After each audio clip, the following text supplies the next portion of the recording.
O Senhor esteja convosco. Proclamação do Evangelho de Jesus Cristo segundo João.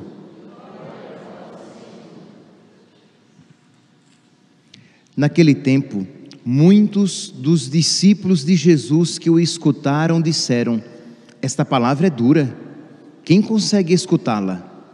Sabendo que seus discípulos estavam murmurando por causa disso mesmo, Jesus perguntou: isto vos escandaliza? E quando virdes o Filho do Homem subindo para onde estava antes? O Espírito é que dá vida, a carne não adianta nada.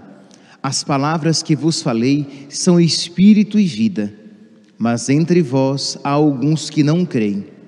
Jesus sabia desde o início quem eram os que não tinham fé e quem havia de entregá-lo, e acrescentou: é por isso que vos disse, ninguém pode vir a mim, a não ser que lhe seja concedido pelo Pai.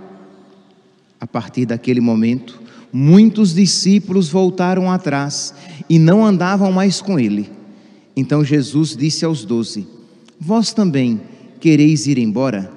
Simão Pedro respondeu, a quem iremos, Senhor? Tu tens palavras de vida eterna. Nós cremos firmemente e reconhecemos que Tu és o Santo de Deus. Palavra da salvação.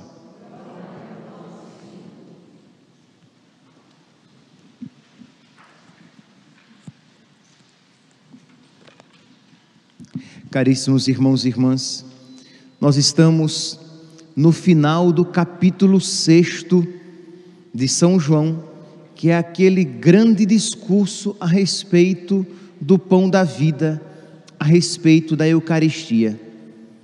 E nós podemos ver que o final do discurso de Nosso Senhor não é que tenha sido tão interessante, porque termina com desânimo.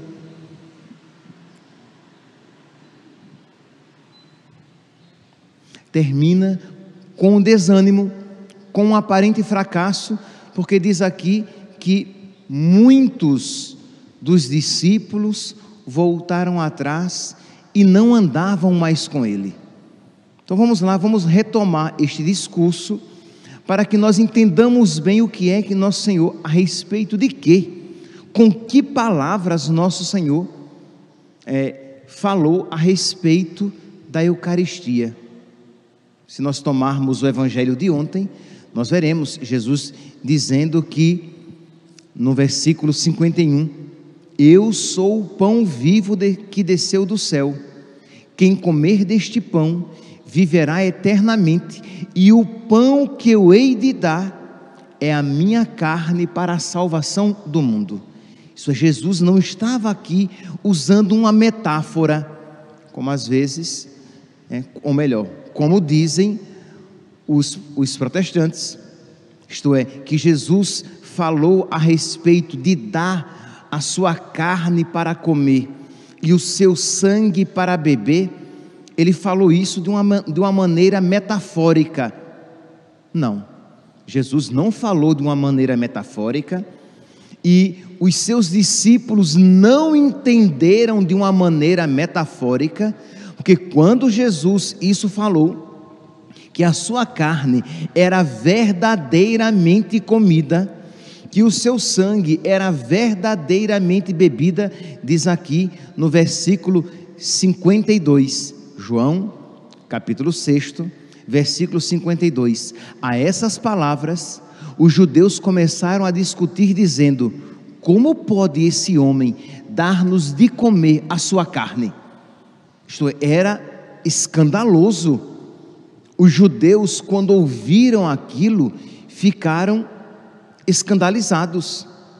E nós, meus santos, nós precisamos compreender profundamente esta palavra de Nosso Senhor, para que o nosso assentimento seja a uma realidade crida de fato, isto é, de fato, nós católicos cremos que quando recebemos a Eucaristia, nós recebemos o próprio Deus, nós recebemos Jesus Cristo, e que este Jesus Cristo que nós recebemos na Eucaristia é o mesmo que está nos céus, é o mesmo que um dia nos julgará, que julgará os vivos e os mortos, que julgará a toda a criação.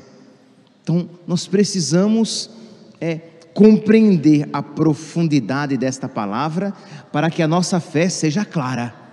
Imagine, meus santos, nós às vezes estamos tão acostumados com a Eucaristia que nós não paramos para meditar quem é a Eucaristia. É o próprio Filho de Deus, feito homem, ressuscitado. Por isso que, com que dignidade nós devemos nos aproximar para participar da Santa Missa, onde Ele se dará a nós como alimento. A dignidade do nosso corpo, a dignidade da nossa postura, a dignidade dos nossos pensamentos, quando nós procuramos participar da Santa Missa com toda a piedade e com toda a devoção, porque eu estou diante do próprio Deus.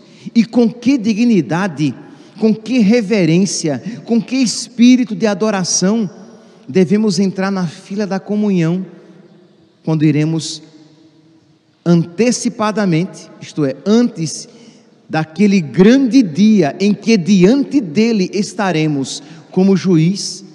Nós aqui o encontramos misericordiosamente como alimento, quando o sacerdote diz corpo de Cristo e você diz amém. Imagine, este a quem você agora encontra com toda a misericórdia como alimento, um dia nós iremos nos encontrar com ele como juiz, como aquele que vai julgar todos os nossos atos, nos recompensará pelas coisas boas e nos castigará pelas coisas más.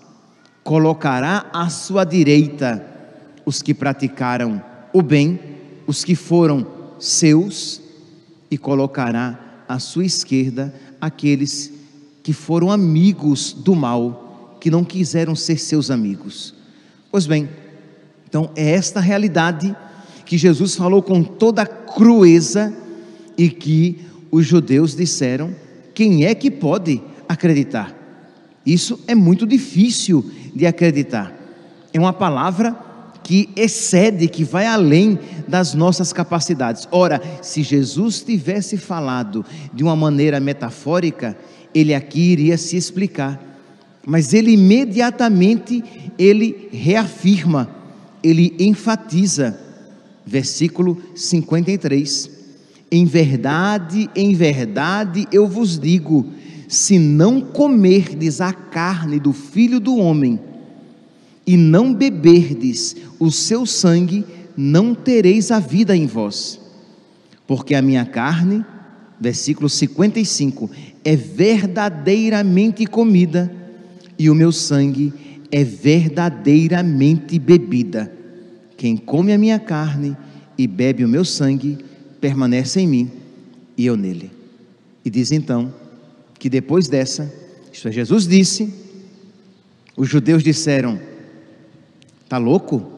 Ele quer dar de comer a sua carne? Jesus então diz novamente, com uma profundidade, de uma maneira ainda mais clara. E quando Jesus diz isso, diz aqui que no versículo 60, e aí é quando começa o evangelho de hoje: isto é muito duro, quem pode acreditar nisso? Isso é muito difícil de acreditar, quem é que pode aceitar isso? E diz então que que a partir daquele momento, muitos discípulos começaram a abandonar Jesus, porque não estavam dispostos a acreditar. Meus irmãos, a nossa fé, não apenas na Eucaristia, mas a nossa fé em Jesus, ela não se baseia primeiramente na nossa capacidade de compreensão, isto é, eu compreendo, logo eu creio. Não é assim. A nossa fé se baseia o quê? Eu creio, e eu por isso então vou procurar compreender. Eu creio naquilo que Ele me diz, não porque aquilo se me apresente óbvio, porque é claro que a Eucaristia não se nos apresenta óbvia. A presença de Jesus na Eucaristia, ela não é imediatamente óbvia a nós, de maneira nenhuma. E por que nós cremos que ali não é mais pão, ali não é mais vinho, mas é o corpo, sangue, alma e divindade de nosso Senhor? Porque Ele nos disse. Porque se isso Ele não nos tivesse dito, nisso nós não acreditaríamos. Ora, como é que nós por nós mesmos, que nós teríamos a pretensão de inventar e dizer que Deus está presente no sacrário ali, naquela caixinha de ferro, que Deus, que nada pode conter, ali está contido? Ora, se nós não crêssemos naquilo que Jesus nos falou, isso nós não iríamos afirmar. Mas Ele nos disse, e porque Ele nos disse, pela autoridade, pela confiabilidade daquele que disse, nós falamos o quê? Eu creio. Meus irmãos, e isso, eu dizia agora, não se aplica apenas à Eucaristia.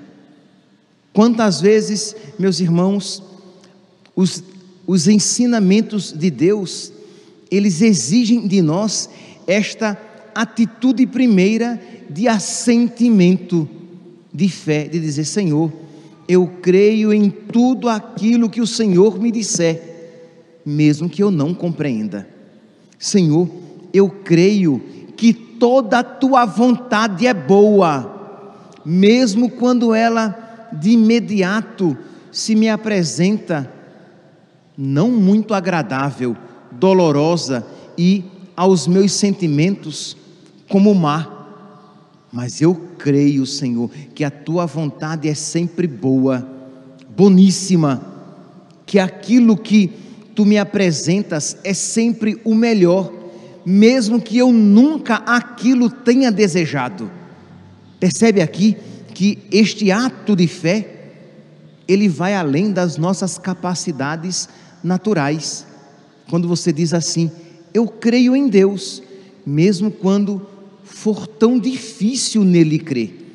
Porque foi exatamente essa experiência, por exemplo, de Pedro.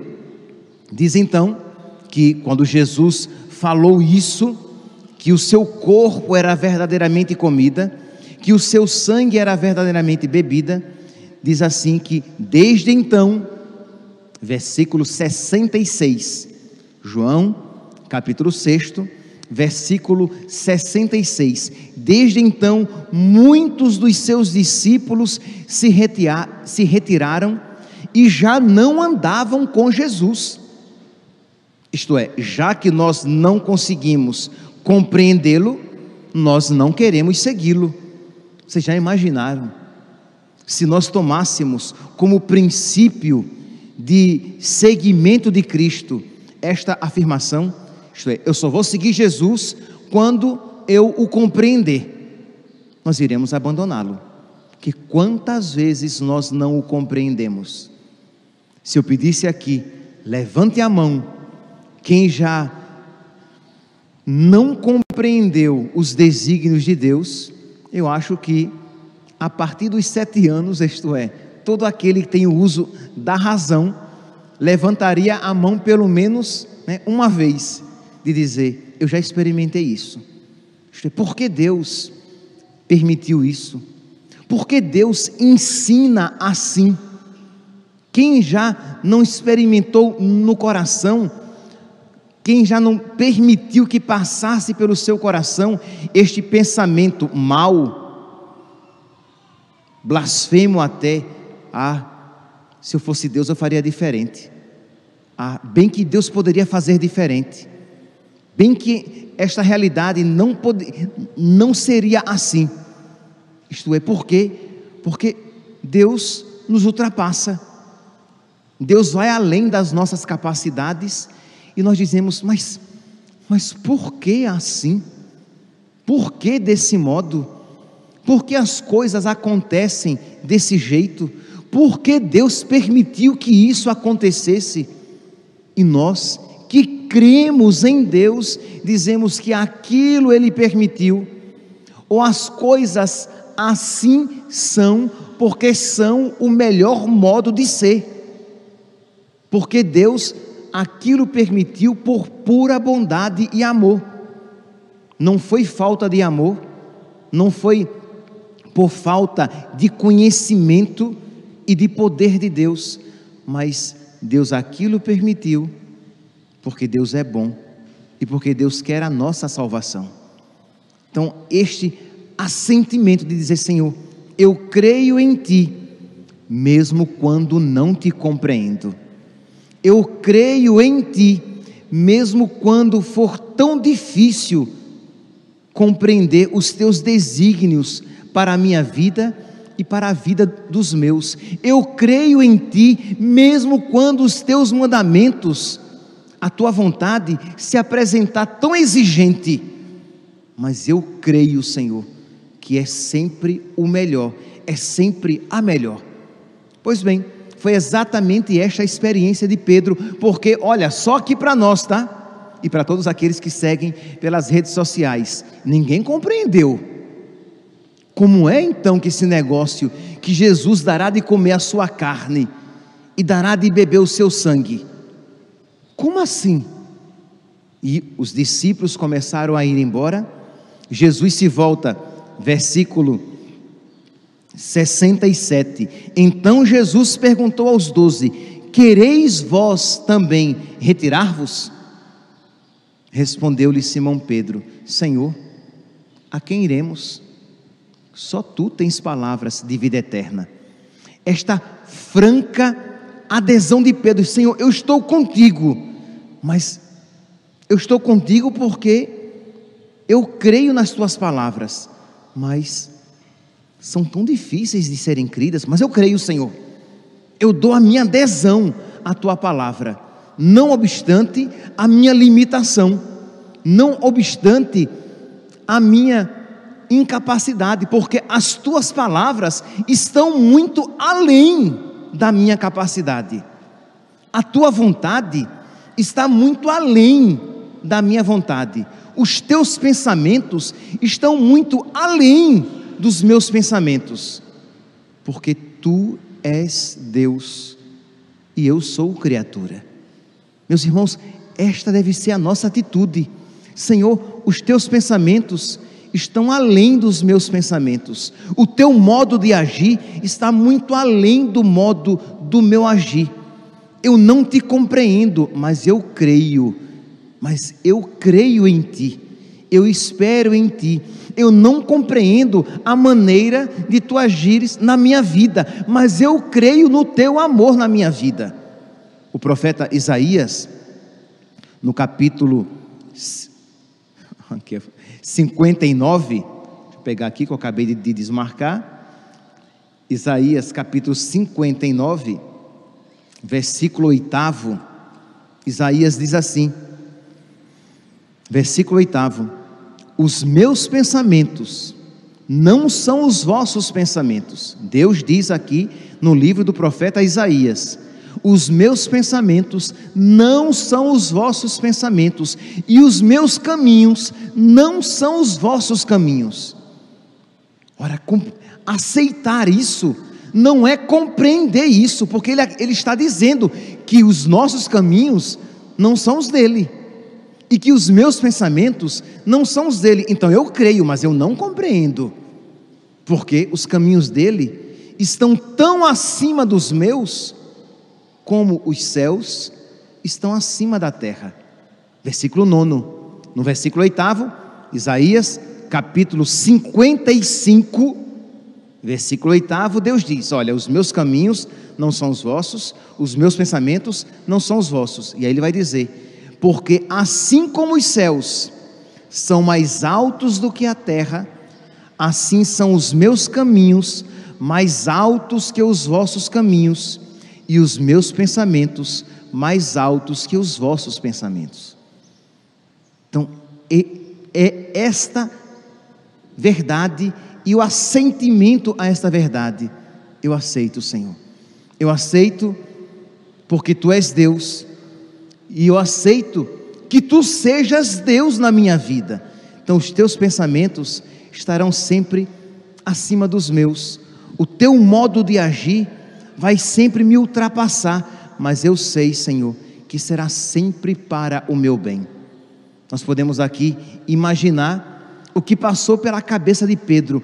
Como assim ele dará de comer a sua carne? Como assim ele dará de beber o seu sangue? Não era como Pedro de imediato poderia pensar que o Senhor iria tirar uma parte cruenta do seu corpo, mas era exatamente aquilo que Jesus estava dizendo. Então, assim são os caminhos de Deus. Nós de imediato não iremos compreender, mas se nós esperarmos em Deus, espera no Senhor e tem coragem, espera no Senhor. Se nós esperarmos em Deus, nós veremos que Ele fará muito mais do que prometeu. Ele cumprirá o que disse e fará muito mais. Há um versículo sálmico que diz isso: fizeste, Senhor, muito mais que prometestes. A nossa atitude hoje aqui, meus santos, deve ser esta de Pedro, de dizer: Senhor, nem sempre te compreenderemos, nem sempre eu te compreendo, mas eu creio, Senhor, na Tua vontade, eu creio nas Tuas palavras, eu creio na Tua bondade, e eu digo, Senhor, eu digo como Pedro: a quem iremos, Senhor? Só Tu tens palavras de vida eterna. Louvado seja nosso Senhor Jesus Cristo, para sempre seja louvado.